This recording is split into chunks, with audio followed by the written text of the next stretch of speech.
Hello दोस्तों, मैं रोहित बेनीवाल। आज की वीडियो ना तो कोई लाइफस्टाइल ब्लॉग होगा और ना ही कोई ट्रैवलिंग ब्लॉग। मैं बस आपसे आपके 5 या 10 मिनट मांगता हूँ।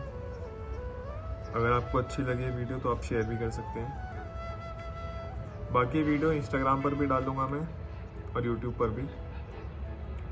सो आइए वीडियो को स्टार्ट करते हैं। तो भाई, जो मैं आपको बताना चाहता हूँ वो ये है कि मैंने 2021 में अपने सबसे 2 प्यारे लोग जो थे मेरे, जिन्हें मैं सबसे ज़्यादा प्यार करता था, उन्हें खोया है। तो जो मैंने 2 चीज़ें सीखी हैं इस साल, वो उनकी वजह से ही सीख पाया हूँ मैं। वो इसी साल इसलिए ही सीखी है मैंने। तो जो पहली चीज़ है जो मैं आप सबको बताना चाहता हूँ वो ये है कि हमें अपनों के साथ ज़्यादा टाइम स्पेंड करना चाहिए। जो भी अपनों से मेरा मतलब ये नहीं है कि सिर्फ हमारे फैमिली मेम्बर्स, उसमें कोई भी आ सकता है, चाहे आपके दोस्त हों, चाहे आपके कज़न हो, भाई बहन हो, मम्मी पापा हो, चाचा चाची हो, कोई भी। अगर कोई आपसे प्यार कर रहा है तो आपको उनके साथ अच्छा टाइम स्पेंड करना चाहिए, उनके साथ बात करनी चाहिए, उन्हें भी टाइम देना चाहिए। ये नहीं सिर्फ अपने में ही लगे रहो हमेशा हमेशा गेम ही खेल रहे हैं या कुछ भी कर रहे हैं। अपने लिए भी टाइम निकालो, लेकिन थोड़ा टाइम हमें उनके लिए भी निकालना चाहिए, क्योंकि बाद में सिर्फ रिग्रेट ही होता है। सो लास्ट ईयर 25 दिसंबर 2020 को 1 साल हो चुका है, 1 साल से ज़्यादा ही हो गया। आज 31 तारीख है। मैं गांव में था तो मुझे पता चलता है, मुझे मेरठ जाना था तो मुझे पता चलता है कि मामा की तबीयत ख़राब हो चुकी है। बट मुझे ये था कि नॉर्मली कुछ हुआ होगा, पेट में दर्द था, पेट में दर्द बताया उन्होंने, तो नॉर्मली दिक्कत होगी, वो डॉक्टर के पास आएंगे, अपना दिखा के चले जाएंगे। तो जब मैं मेरठ पहुंचा, फिर डॉक्टर के पास से मामा आए, तो मैंने देखा कि नहीं, नॉर्मल नहीं है, दिक्कत ज़्यादा है।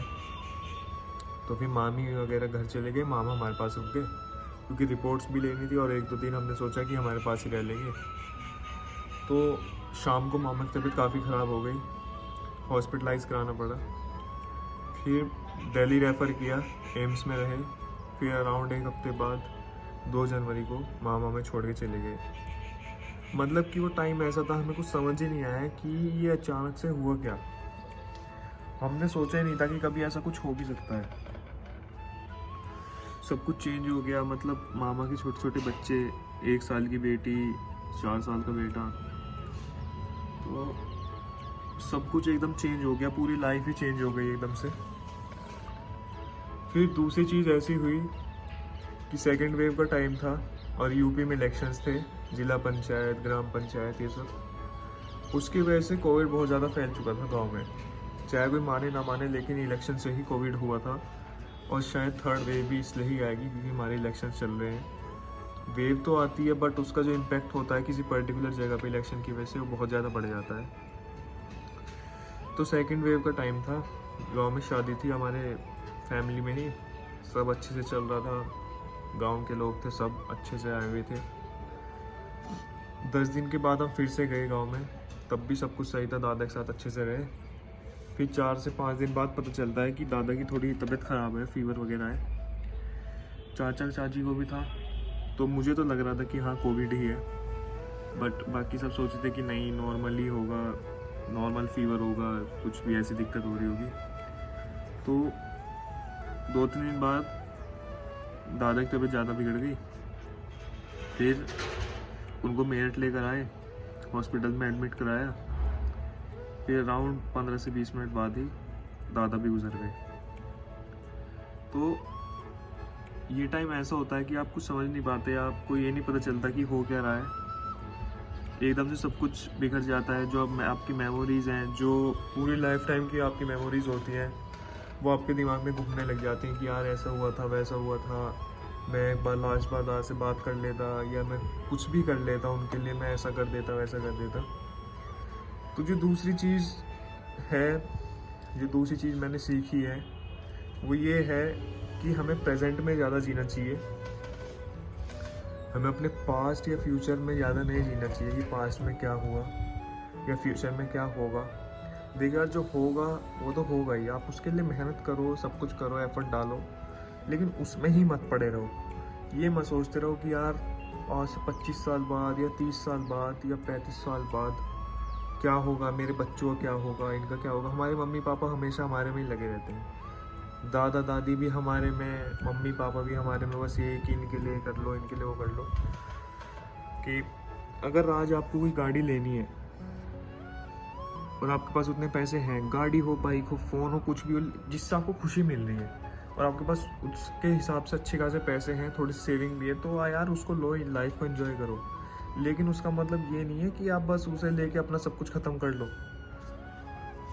सीधी बात ये है, बात सिर्फ गाड़ी बाइक या इन चीज़ों की नहीं है, बात है कि आपको खुश रहना चाहिए। अब चाहे वो आपको खुशी कैसे मिल रही हो, आपको छोटी छोटी चीज़ों में भी खुशी मिलनी चाहिए। आप कुछ भी कर रहे हो, मम्मी के साथ हो, पापा के साथ हो, ऑफिस में हो, भाई बहन के साथ हो, तो आपको एक एक मोमेंट जो है वो हंस के जीना चाहिए, एंजॉय करके जीना चाहिए। ऐसा नहीं सोचना चाहिए कि यार मैं क्या कर रहा हूँ और मेरे बच्चे कैसे रहेंगे, मैं कैसे रहूँगा, मेरे फ्यूचर में क्या होगा, या आज मैं ये गाड़ी नहीं लेता, फ्यूचर के लिए जमा करता हूँ, ये करता हूँ। तो यार देखो, फ्यूचर जो है वो फ्यूचर ही है, उसका हमें नहीं पता उसमें क्या होगा, क्या पता जो आपकी सेविंग्स है वो भी कम पड़ जाए। तो सीधी बात यह है कि अपनी लाइफ को एंजॉय करके जीना चाहिए, प्रेजेंट में ज़्यादा जीना चाहिए। पास्ट में जो हुआ आप उसको चेंज नहीं कर सकते, फ्यूचर में जो होगा वो आपको भी नहीं पता कि क्या होगा, तो जो होगा उसे तब की तब देखेंगे। अपने घर वालों के साथ, मम्मी पापा दीदी जो भी हैं आपके घर वाले, ये दोस्त, उनके साथ टाइम स्पेंड करो, खुश रहो, प्रेजेंट में जियो।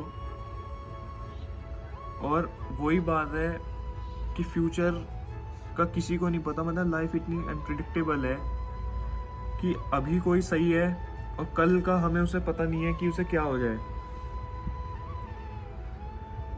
हमें दिख रहा है कि यार ये बंदा बिल्कुल सही बैठा हुआ है, सब कुछ ठीक है, लेकिन उनके दिमाग में क्या चल रहा है कुछ नहीं पता किसी को भी, या उनके शरीर में क्या चल रहा है, उनकी हेल्थ वाइज उन्हें क्या दिक्कत है, ये किसी को नहीं पता होता।